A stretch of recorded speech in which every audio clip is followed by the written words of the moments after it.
I've always seen entrepreneurship as a superpower. At 14, my grandfather left 1938 Greece for Australia. He left a small, poor island and landed on the other side of the world, with no English and no money. He started a few small businesses, milk bars and fish shops, and with those funds, helped bring over his 7 brothers and sisters. Entrepreneurship saved him in the 1940s. And 70 years later, inspired by stories of my grandfather, I too started small businesses in Australia. And in 2018, I returned to the motherland. And now I'm here to tell you a few stories. My first business I started in 2011, and which is like over 10 years ago now.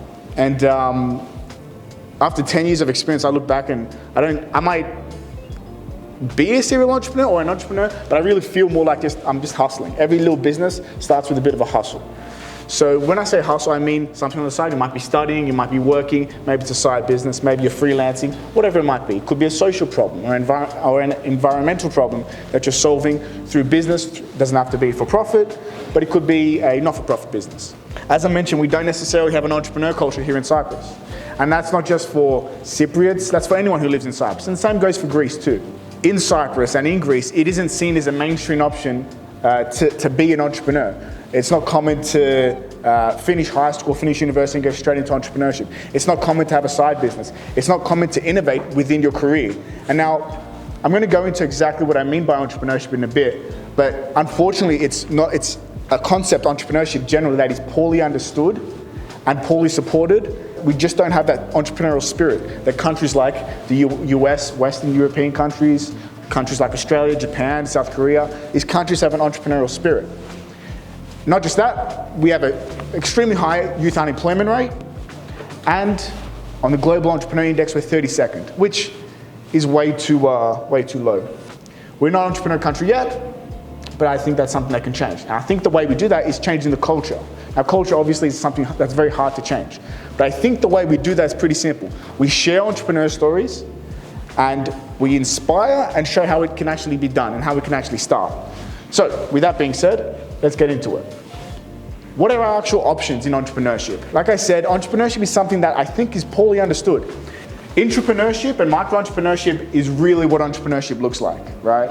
Because there are 520 million entrepreneurs in the world. That's the data that's come in.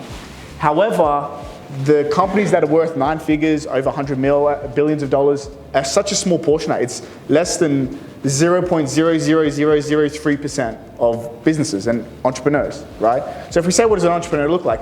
It's not Gary Vee. I mean, he's worth a lot of money. He's created huge businesses. But it's a 1 or 2 person teams. It's one person freelancing, maybe it's a corner shop, maybe it's a restaurant. So we want to change what we actually think entrepreneurship is. So that's a micro-entrepreneurship, small businesses. And a serial entrepreneur is someone, like Gary Vee, will create multiple businesses. And it might just be multiple restaurants, for example, or like what I do. I've had multiple different small businesses over time. An entrepreneur, which I think is extremely interesting, and basically means this applies to everybody, right? Because you guys are in a business course. Now, your options really are starting a business on the side or full-time, or being a business executive. Now, if you're a business executive, this talk might not be relevant. I would argue it's 100% relevant. Entrepreneurship means innovating and creating new products or services within a company, within a career. You might be a lawyer, you might be a dentist, you might be a business executive. My favorite example is Ted Sarandos, Greek-American. So he's from the same lands that we're currently in. He worked at Netflix in the early 2000s. Now, Netflix back then, they would just send CDs. You're like, oh, I want to watch 300 again. They send you the CD in the mail, and then you watch it, and then you send it back. That was the business model. And then they slowly started, buying TV shows and putting the episodes out regularly, every 2 weeks, whatever, like TV shows sometimes still do now. Most don't. But what his business model was, and what his innovation was within the company, he was just a business executive. What he said was, let's buy a whole TV show and just release all the episodes. For example, who's watched Squid Game? Sweet. Okay, so Squid Game came out. It's the most popular TV show ever on Netflix, which is crazy because it's not in English. It's not a American TV show. That's the most popular TV show ever on Netflix because they just released it all. I mean, it's a small innovation, but when I watch TV shows, I don't watch it one time every week. I watch the whole thing in 2 days, right? I binge watch. Ted Sarandos invented that. He changed the way TV's done. And he's not an entrepreneur, but he's an entrepreneur, and he got properly compensated for his efforts. Same goes for the Flamin' Hot Cheetos guy.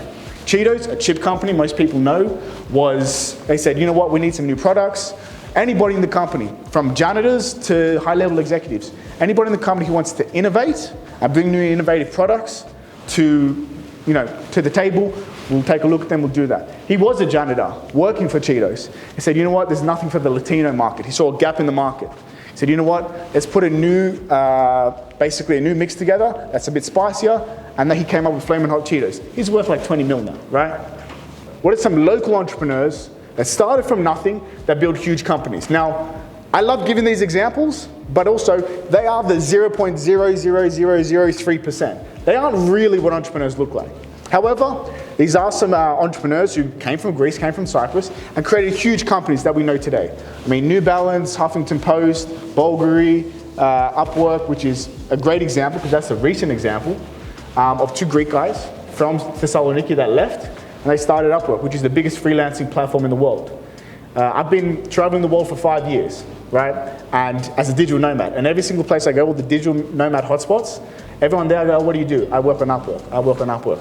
Like, that's not just made them a lot of money, but it's also changed the way work is done. And especially with COVID, a lot more people are using Upwork to get work, basically. What I think is more interesting is the entrepreneurs that we don't see. So this is like the 99% of entrepreneurs. This is, I think, way cooler than starting a $1 billion company or $100 million company. So my cousin in Athens, right? He has a normal job, he works at Cartridge World, and back in 2018, he would go to the markets in Athens. Now there's always markets. Sometimes, I don't know if we have some here in Larnaca, but they might just sell old antiques and stuff like that. What he would do is he would go early to the markets, buy some old comic books, buy some old dolls, and I lived with him, and he had these creepy looking dolls from like the 1980s, it was crazy. And he would buy these dolls, he had an eye for what might be valuable, and then he would take a few pictures, and then sell them on eBay. And now, he probably does about 1,000, 1,500 euro a month. That means he can pay for himself, his wife, his parents, and his brother, his fiance and their kid. He now supports 3 families because of a little side hustle that he did on the weekends, right? Which I think is crazy awesome, right? I have a client, I'm gonna go into what I do later, but I have a client who's started a pet business that does $1 million in revenue a year. And he's from Greece too, he's from Igoumenitsa. And which, yeah, I mean, that's crazy, and he's 26, I think. Mary-M is my graphic designer. Mary-M and Stavros P, they're both in Greece, based in Athens, and they've done 100K and 400K respectively for doing work online. So more than ever, you can get a job online, right, and work from anywhere. You're not limited by where you are, right? So, and the last 2 examples is the guy at the back of the room with the camera. He's German-Greek, and he started a sales agency in Germany and does pretty well for himself too. One of my favorite examples is this guy. This guy's named Ilneas. He's a kid from Thessaloniki who's a videographer. He goes on to Upwork. He gets someone to do a voiceover for poems, very popular poems, Charles Bukowski type stuff. And then he puts his own videography over that, and he does about 15K a year on the side of his studies, right? Because with every business, it's solving a problem.